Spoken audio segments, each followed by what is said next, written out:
নমস্কার, আমি আপনাদের সকলের প্রিয় শর্মিষ্ঠা হয়ে উঠতে চাই। তো চলে এসেছি আরও একটা নতুন ভিডিও নিয়ে।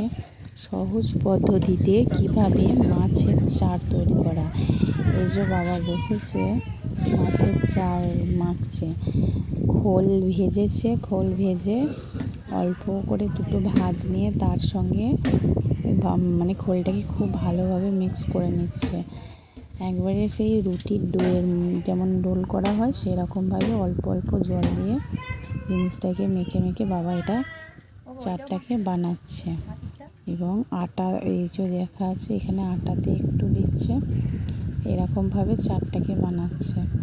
তো আপনাদেরকে আমি দেখাবো যে এইটাতে বাবা কতগুলো মাছ পেলো, আপনাদের সঙ্গে পরের ভিডিওতে শেয়ার করব।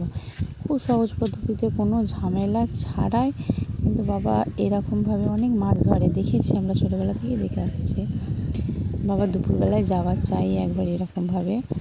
অবশ্য আপনাদেরকে একটা সিক্রেট কথা বলে দিই, পুকুরটা কিন্তু আমাদের নিজের নয়, অন্যের পুকুরে কিন্তু বাবা মাছটা ধরতে যাচ্ছে চুপি চুপি। নমস্কার। তো চলো দেখা হচ্ছে পরের ভিডিওতে, বাবা কীভাবে মাছ ধরল।